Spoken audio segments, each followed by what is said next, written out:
ইসলামকে অনেকে ভুল বুঝে, আছে না? কেন ভুল বুঝে? কারণ ইসলামে থাকলে এটা খাইতে পারে না। ইসলাম খারাপ কেন জানেন?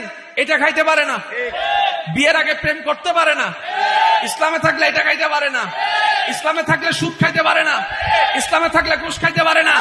ইসলামে থাকলে নিজের বউ ফেলে অন্যের বউয়ের সাথে লাইন মারতে পারে না, লাইন মারতে পারে না।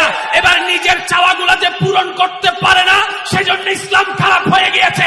কথাই আছে, নাচতে না জানলে বলে উঠান পাকা হয়ে যায়, উঠান পাকা হয়ে যায়। এবার ঠান্ডা মাথায় ভাবেন, ইসলাম বলেছে মদ খেও না, ডাক্তার বলে মদ খেও না।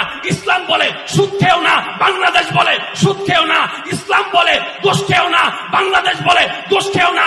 তাহলে ইসলামের নিষেধগুলা শুধু একটা ধর্মের নয়, বরং গোড়া মানব জাতির জন্য কল্যাণ আর কল্যাণ। ইসলামকে অনেকে ভুল বুঝে, আছে না? কেন ভুল বুঝে? কারণ ইসলামে থাকলে এটা খাইতে পারে না। ইসলাম খারাপ কেন জানেন? এটা খাইতে পারে না। বিয়ের আগে প্রেম করতে পারে না। ইসলামে থাকলে এটা খাইতে পারে না। ইসলামে থাকলে সুদ খাইতে পারে না। ইসলামে থাকলে ঘুষ খাইতে পারে না। ইসলামে থাকলে নিজের বউ ফেলে অন্যের বউয়ের সাথে লাইন মারতে পারে না, লাইন মারতে পারে না। এবার নিজের চাওয়াগুলো যে পূরণ করতে পারে না, সেজন্য ইসলাম খারাপ হয়ে গিয়েছে।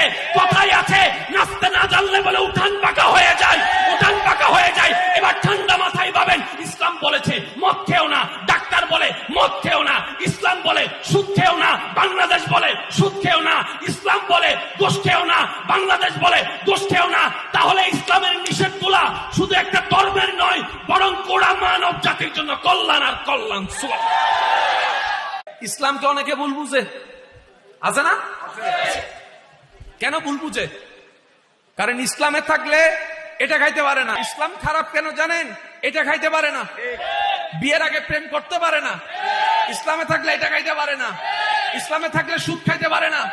ইসলামে থাকলে ঘুষ খাইতে পারে না। ইসলামে থাকলে নিজের বউ ফেলে অন্যের বউয়ের সাথে লাইন মারতে পারে না, লাইন মারতে পারে না।